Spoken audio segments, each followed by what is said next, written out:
I'm stood I'm stood at the bottom of Market Street, Ulverston, Cumbria, to tell you a story that should have never happened and has cost Ulverston taxpayers and the rest of those in Cumbria possibly millions of pounds.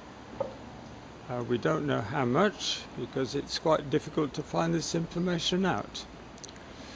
But we have had the whole length of Market Street re-cobbled in a way that should have never ever happened.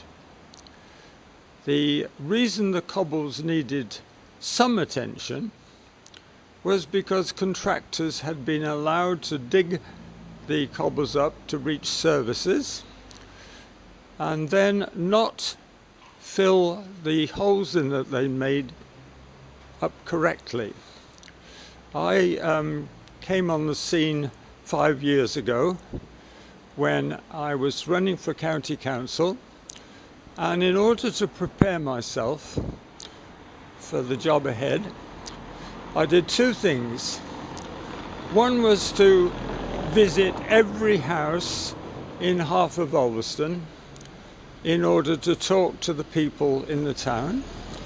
So I started a year before the election, went out 3 nights every week in order to systematically cover every house in the half of Ulverston known as Ulverston East. I also, at the same time, employed someone to do research for me. I spent £5,000 for a year, over a year, £400 a month, and was able to research one thing in particular, and that was cobbles, because at the time United Utilities had done some work and dug a water main up down the street. We went to the county council and they weren't interested in the mess that had been left behind. I remember Bishop Rowe attempted to get something done about the cobbles, the holes that had been left behind. He got nowhere whatsoever.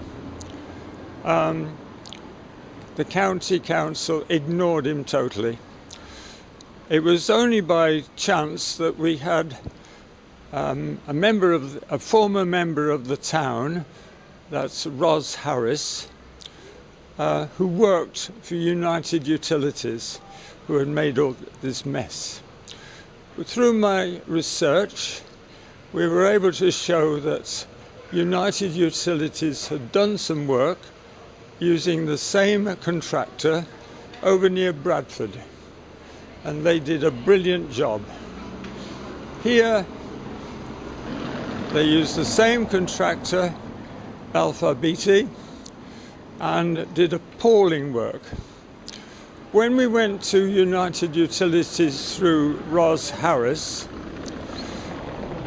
we managed to get right to the very top and across to the top of Cumbria United Utilities, and they admitted they'd done appalling work.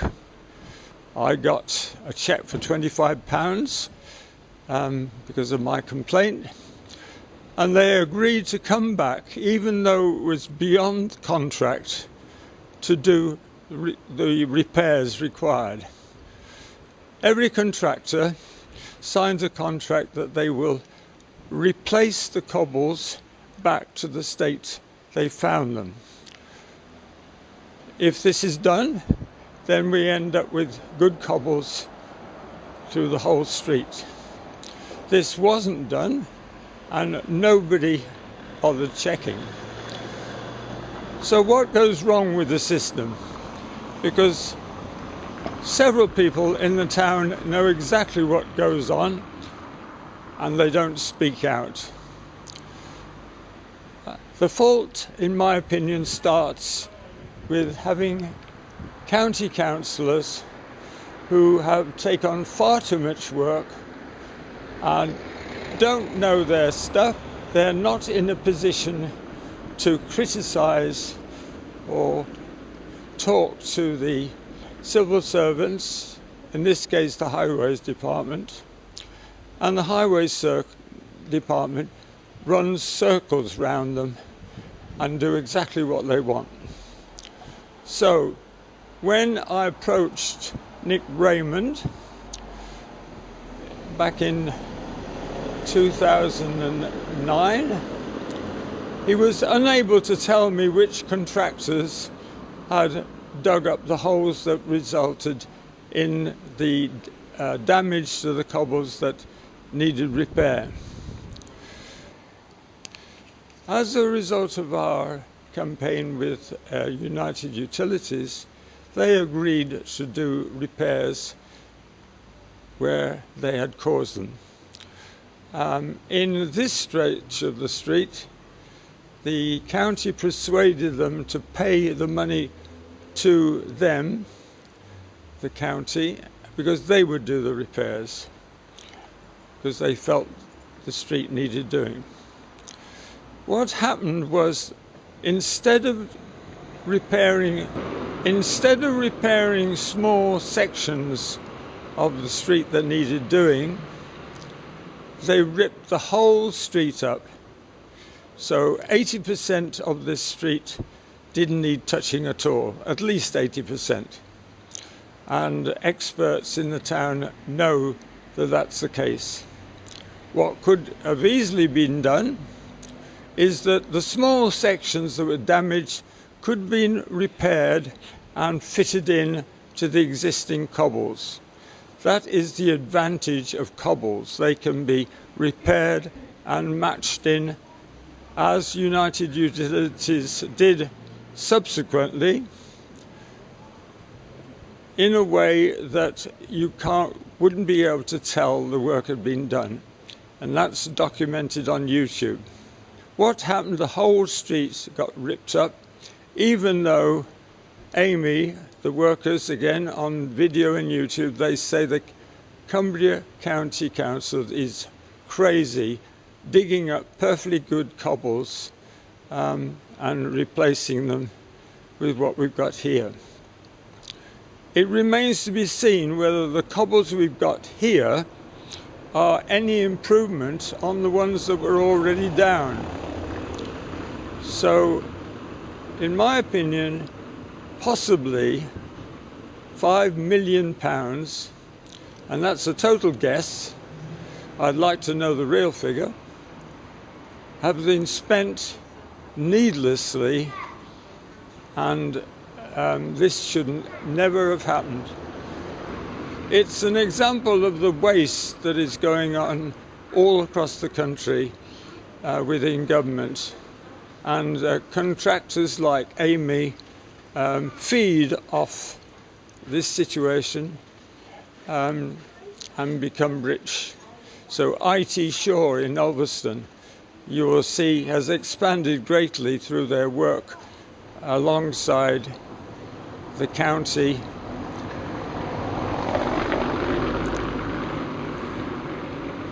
What can we do about it?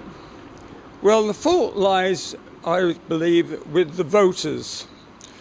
If they continue to vote along party lines without giving any thought about the person they are voting in, they will get poor service.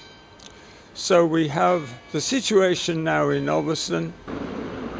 We have two councillors, one Labour and one Conservative. Both of them have taken on enormous responsibilities. The James Airy, the county councillor, is leader of the Conservatives and also a district councillor, and was until recently a town councillor. In my view, it's impossible for him to do that work correctly. It's far too much work. As a result, he doesn't supervise the civil servants, and they're allowed to do exactly what they want. A county councillor is a member of the board of a company. He's in charge of millions and millions of pounds. Be skilled enough to make sure the money is spent correctly. This doesn't happen. An even worse case is the person who's just got elected, and that is Mark Wilson, who is a Labour councillor. He was already a town councillor. He was also a district councillor. He is now a county councillor, and on top of that, he is on the board of the co-op here. How can he possibly do all those 4 jobs effectively and have his own job, full-time job? So what happens is everything just goes past and is not examined correctly. Whenever an important issue comes up, the councillors don't have a chance to vet what's going on. The civil servants, they spend money needlessly in a similar way that money has been spent on these cobbles. If money is not going to be wasted, it needs to be vetted carefully.